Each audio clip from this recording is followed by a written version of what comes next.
Chapter 1, Owl Post. Harry Potter was a highly unusual boy in many ways. For one thing, he hated the summer holidays more than any other time of year. For another, he really wanted to do his homework, but was forced to do it in secret, in the dead of night. And he also happened to be a wizard.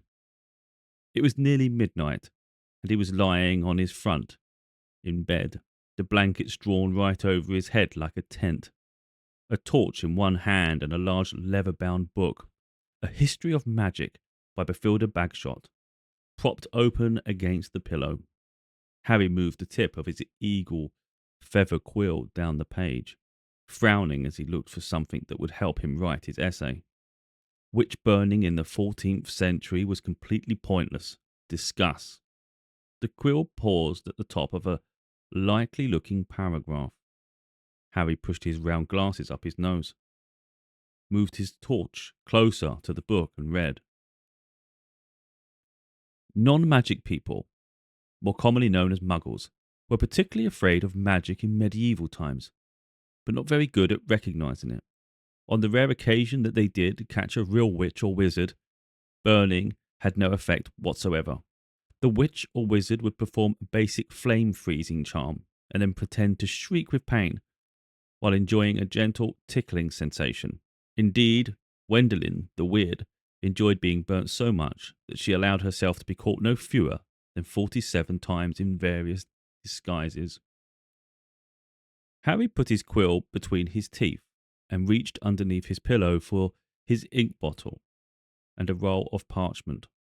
Slowly and very carefully, he unscrewed the ink bottle, dipped his quill into it, and began to write, pausing every now and then to listen, because if any of the Dursleys heard the scratching of his quill on their way to the bathroom, he'd probably find himself locked in the cupboard under the stairs for the rest of the summer. The Dursleys' family of number 4 Privet Drive was the reason that Harry never enjoyed his summer holidays. Uncle Vernon, Aunt Petunia, and their son Dudley were Harry's only living relatives. They were muggles, and had a very medieval attitude towards magic. Harry's dead parents, who had been a witch and wizard themselves, were never mentioned under the Dudleys' roof. For years, Aunt Petunia and Uncle Vernon had hoped that if they kept Harry as downtrodden as possible, they'd be able to squash the magic out of him. To their fury, they had been unsuccessful, and now lived in terror of anyone finding out that Harry had spent most of the last 2 years at Hogwarts School of Witchcraft and Wizardry. The most the Dudleys could do these days was to lock away Harry's spellbooks, wand, cauldron and broomstick at the start of the summer holidays, and forbid him to talk to the neighbours. This separation from his spellbooks had been a real problem for Harry, because his teachers at Hogwarts had given him a lot of holiday work. One of the essays, a particularly nasty one about shrinking potions, was for Harry's least favourite teacher, Professor Snape, who would be delighted to have an excuse to give Harry detention for a month. Harry had therefore seized his chance in the first week of the holidays. While Uncle Vernon, Aunt Petunia and Dudley had gone out into the front garden to admire Uncle Vernon's new company car in very loud voices so the rest of the street would notice it too, Harry had crept downstairs, picked the lock on the cupboard under the stairs, grabbed some of his books and hidden them in his bedroom. As long as he didn't leave spots of ink on the sheets, the Dudleys need never know that he was studying magic by night. Harry was keen to avoid trouble with his aunt and uncle at the moment, as they were already in a bad mood with him, all because he'd received a telephone call from a fellow wizard 1 week into the school holidays. Ron Weasley, who was one of Harry's best friends at Hogwarts, came from a whole family of wizards. This meant that he knew a lot of things Harry didn't, but had never used a telephone before. Most unluckily, it had been Uncle Vernon who had answered the call. "Vernon Dursley speaking." Harry, who happened to be in the room at the time, froze as he heard Ron's voice answer. "Hello, hello, can you hear me? I want to talk to Harry Potter." Ron was yelling so loudly that Uncle Vernon jumped and held the receiver a foot away from his ear, staring at it with an expression of mingled fury and alarm. "Who is this?" he roared in the direction of the mouthpiece. "Who are you?" "Ron Weasley," Ron bellowed back as though he had Uncle Vernon was speaking from opposite ends of a football pitch. "I'm a friend of Harry's from school." Uncle Vernon's small eyes swiveled around to Harry, who was rooted to the spot. "There is no Harry Potter here," he roared, now holding the receiver at arm's length as though frightened it might explode. "I don't know what school you're talking about. Never contact me again. Don't you come near my family." And he threw the receiver back onto the telephone, as if dropping a poisonous spider. The row that had followed had been one of the worst ever. "How dare you give this number to people like you?" Uncle Vernon had roared, spraying Harry with spit. Ron obviously realised that he'd got Harry into trouble because he hadn't called again. Harry's other best friend from Hogwarts, Hermione Granger, hadn't been in touch either. Harry suspected that Ron had warned Hermione not to call, which was a pity, because Hermione, the cleverest witch in Harry's year, had Muggle parents, knew perfectly well how to use a telephone, and would probably have had enough sense not to say that she went to Hogwarts. So Harry had no word from any of his wizarding friends for 5 long weeks, and this summer was turning out to be almost as bad as the last one. There was just one very small improvement. After swearing that he wouldn't use her to send letters to any of his friends, Harry had been allowed to let his owl, Hedwig, out at night. Uncle Vernon had given in because of the racket Hedwig made if she was locked in her cage all the time. Harry finished writing about Wendlin the Weird and paused to listen again. The silence in the dark house was broken only by the distant grunting snores of his enormous cousin, Dudley. It must be very late. Harry's eyes were itching with tiredness. Perhaps he'd finish this essay tomorrow night. He replaced the top of the ink bottle, pulled an old pillowcase from under his bed, put the torch, a history of magic, his essay, quill and ink inside it, got out of bed, and hid the lot under a loose floorboard under his bed. Then he stood up, stretched, and checked the time on his luminous alarm clock on his bedside table. It was 1 o'clock in the morning. Harry's stomach gave a funny jolt. He had been 13 years old without realising it for a whole hour. Yet another unusual thing about Harry was how little he looked forward to his birthdays. He'd never received a birthday card in his life. The Dursleys had completely ignored his last 2 birthdays, and he had no reason to suppose they would remember this one. Harry walked across the dark room, past Hedwig's large, empty cage, to the open window. He leant on the sill, the cool night air pleasant on his face after a long time under the blankets. Hedwig had been absent for 2 nights now. Harry wasn't worried about her. She'd been gone this long before, but he hoped she'd be back soon. She was the only living creature in this house who didn't flinch at the sight of him. Harry, though still rather small and skinny for his age, had grown a few inches over the last year. His jet black hair, however, was just as it always had been, stubbornly untidy, whatever he did to it. The eyes behind his glasses were bright green, and on his forehead, clearly visible through his hair, was a thin scar, shaped like a bolt of lightning. All of the unusual things about Harry, this scar was the most extraordinary of all. It was not, as the Dudleys had pretended for 10 years, a souvenir of the car crash that had killed Harry's parents. Because Lily and James Potter had not died in a car crash. They had been murdered by the most feared dark wizard for 100 years, Lord Voldemort. Harry had escaped from the same attack with nothing more than a scar on his forehead. When Voldemort's curse, instead of killing him, had rebounded upon its originator, barely alive, Voldemort had fled. But Harry had come face to face with him since at Hogwarts. Remembering their last meeting as he stood at the dark window, Harry had to admit he was lucky even to have reached his 13th birthday. He scanned the starry sky for a sign of Hedwig, perhaps soaring back to him with a dead mouse dangling from her beak, expecting praise. Gazing absently over the roof tops, it was a few seconds before Harry realized what he was seeing. Silhouetted against the golden moon and growing larger every moment was a large, strangely lopsided creature, and it was flapping in Harry's direction. He stood quite still, watching it sink lower and lower. For a split second he hesitated, his hand on the window latch, wondering whether to slam it shut. But then the bizarre creature soared over one of the street lamps of Privet Drive, and Harry, realizing what it was, leapt aside. Through the window soared three owls, two of them holding up the third, which appeared to be unconscious. They landed with a soft flump on Harry's bed. And the middle owl, which was large and grey, killed right over and lay motionless. There was a large package tied to its legs. Harry recognised the unconscious owl at once. His name was Errol, and he belonged to the Weasley family. Harry dashed to the bed at once, untied the cords around Errol's legs, took off the parcel, and then carried Errol to Hedwig's cage. Errol opened one bleary eye, gave a feeble hoot of thanks, and began to gulp some water.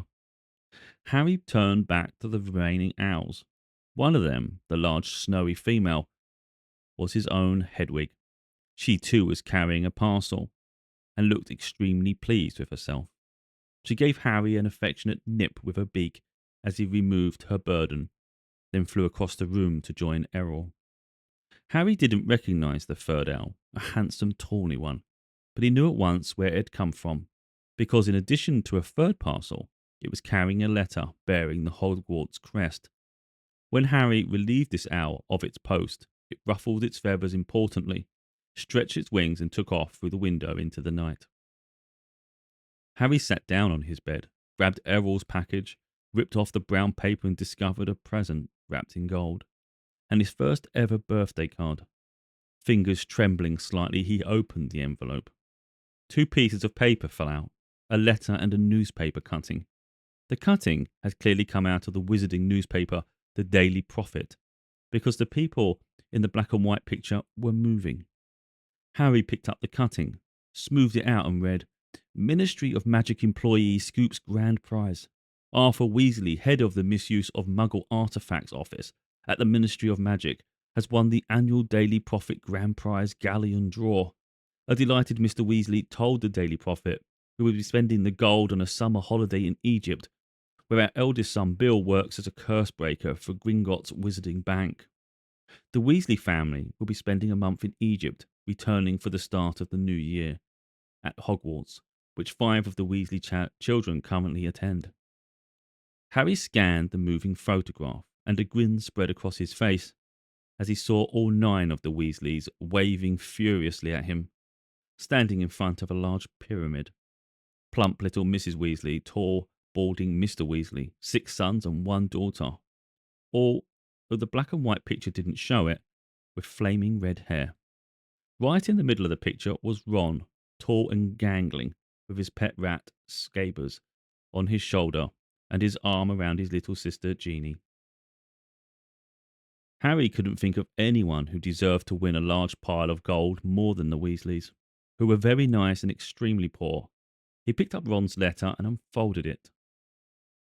"Dear Harry, happy birthday. Look, I'm really sorry about the telephone call. I hope the Muggles didn't give you a hard time. I asked Dad and he reckons I shouldn't have shouted. It's brilliant here in Egypt. Bill's taken us round all the tombs, and you wouldn't believe the curses those old Egyptian wizards put on them. Mum wouldn't let Jeannie come in the last one. There were all these mutant skeletons in there of Muggles who'd broken in and grown extra heads and stuff. I couldn't believe it when Dad won the Daily Prophet draw. 700 galleons. Most of it's gone on this holiday, but they're going to buy me a new wand for next year." Harry remembered only too well the occasion when Ron's old wand had snapped. It happened when the car the two of them had been flying to Hogwarts had crashed into a tree in the school's grounds. "We'll be back about a week before term starts. I'll be going up to London to get my wand and our new books. Any chance of meeting you there? Don't let the Muggles get you down. Try and come to London. Ron." P.S. Percy's head boy. He got the letter last week. Harry glanced back at the photograph. Percy, who was in his 7th and final year at Hogwarts, was looking particularly smug. He had pinned his head boy badge to the fez, perched jauntily on top of his neat hair, his horn-rimmed glasses flashing in the Egyptian sun. Harry now turned to his present and unwrapped it. Inside was what looked like a miniature glass spinning top. There was another note from Ron beneath it. Harry, this is the pocket sneakoscope. If there's someone untrustworthy around, it's supposed to light up and spin. Bill says it's rubbish, sold for wizard tourists, and isn't reliable, because it kept lighting up at dinner last night. But he didn't realise Fred and George had put beetles in his soup. Bye, Ron. Harry put the pocket sneakoscope on his bedside table, where it stood quite still, balanced on its point, reflecting the luminous hands on his clock. He looked at it happily for a few seconds, then picked up the parcel Hedwig had brought. Inside this too there was a wrapped present, a card and a letter, this time from Hermione. Dear Harry, Ron wrote to me and told me about his phone call to your Uncle Vernon. I do hope you're all right. I'm on holiday in France at the moment, and I didn't know how I was going to send this to you. What if they'd open it at customs? But then Hedwig turned up. I think she wanted to make sure you got something for your birthday for a change. I bought your present by owl order. There was an advertisement in the Daily Prophet. I've been getting it delivered. It's so good to keep up with what's going in the wizarding world. Did you see that picture of Ron and his family a week ago? I bet he's learning loads. I'm really jealous. And the ancient Egyptian wizards were fascinating. There's some interesting local history of witchcraft here too. I've rewritten my whole history of magic essay to include some of the things I found out. I hope it's not too long. It's 2 rolls of parchment more than Professor Binns asked for. Ron says he's going to be in London in the last week of the holidays. Can you make it? Will your aunt and uncle let you come? I really hope you can. If not, I'll see you on the Hogwarts Express on September the 1st. Love, from Hermione. P.S. Ron says Percy's head boy. I bet Percy's really pleased. Ron doesn't seem too happy about it. Harry laughed again as he put Hermione's letter aside and picked up her present. It was very heavy. Knowing Hermione, he was sure it would be a large book full of very difficult spells. But it wasn't. His heart gave a huge bound as he ripped back the paper and saw a sleek black leather case with silver words stamped across it. Broomstick servicing kit. Wow, Hermione, Harry whispered, unzipping the case to look inside. There was a large jar of Fleetwood's high finish handle polish, a pair of gleaming silver towel twig clippers, a tiny brass compass to clip onto your broom for long journeys, and a handbook of do-it-yourself broom care. Apart from his friends, the thing that Harry missed most about Hogwarts was Quidditch, the most popular sport in the magical world. Highly dangerous, very exciting, and played on broomsticks. Harry happened to be a very good Quidditch player. He'd been the youngest person in a century to be picked for one of the Hogwarts house teams. One of Harry's most prized possessions was his Nimbus 2000 racing broom. Harry put the leather case aside and picked up his last parcel. He recognised the untidy scrawl on the brown paper at once. This was from Hagrid, the Hogwarts gamekeeper. He tore off the top layer of paper and glimpsed something green and leathery, but before he could unwrap it properly, the parcel gave a strange quiver, and whatever was inside, it snapped loudly, as though it had jaws. Harry froze. He knew that Hagrid would never send him anything dangerous on purpose, but then Hagrid didn't have a normal person's view of what was dangerous. Hagrid had been known to befriend giant spiders, buy vicious 3-headed dogs from men in pubs, and sneak illegal dragonheads into his cabin. Harry poked the parcel nervously. It snapped loudly again. Harry reached for the lamp on his bedside table, gripped it firmly in one hand and raised it over his head, ready to strike. Then he seized the rest of the wrapping paper in the other hand and pulled, and out fell a book. Harry just had time to register its handsome green cover, emblazoned with the golden title, The Monster Book of Monsters, before it flipped onto its edge and scuttled sideways along the bed like some weird crab. Uh-oh, Harry muttered. The book toppled off the bed with a large clunk and shuffled rapidly across the room. Harry followed it stealthily. The book was hiding in the dark space under his desk. Praying that the Dursleys were fast asleep, Harry got down on his hands and knees and reached towards it. Ouch! The book snapped shut on his hand and then flapped past him, still scuttling on its covers. Harry scrambled around, threw himself forward and managed to flatten it. Uncle Vernon gave a loud, sleepy grunt in the room next door. Hedwig and Errol watched interestedly as Harry clamped the struggling book tightly in his arms, hurried to his chest of drawers and pulled out a belt, which he buckled tightly around it. The monster book shuddered angrily, but could no longer flap and snap. So Harry threw it down on the bed and reached for Hagrid's card. Dear Harry, happy birthday. Think you might find this useful for the next year. Won't say no more here. Tell you when I see you. Hope the muggles are treating you right. All the best, Hagrid. It struck Harry as ominous that Hagrid thought a biting book would come in useful, but he put up Hagrid's card next to Ron and Hermione's, grinning more broadly than ever. Now there was only the letter from Hogwarts left. Noticing that it was rather thicker than usual, Harry slit open the envelope, pulled out the first page of parchment within and read, Dear Mr. Potter, please note that the school year will begin on September the 1st. The Hogwarts Express will leave from King's Cross Station, Platform 9, 3/4 at 11 o'clock. Third years are permitted to visit the village of Hogsmeade at certain weekends. Please give the enclosed permission form to your parent or guardian to sign. A list of books for your next year is enclosed. Yours sincerely, Professor M. McGonagall, Deputy Headmistress. Harry pulled out the Hogsmeade permission form and looked at it, no longer grinning. It'd be wonderful to visit Hogsmeade at weekends. He knew it was an entirely wizarding village, and he'd never set foot there. But how on earth was he going to persuade Uncle Vernon or Aunt Petunia to sign the form? He looked over at the alarm clock. It was now 2 o'clock in the morning. Deciding that he'd worried about the Hogsmeade form when he woke up, Harry got back into bed and reached up to cross off another day on the chart he'd made for himself, counting down the days until his return to Hogwarts. Then he took off his glasses and lay down, eyes open, facing his 3 birthday cards. Extremely unusual though he was at that moment, Harry felt just like everyone else, glad for the first time in his life that it was his birthday.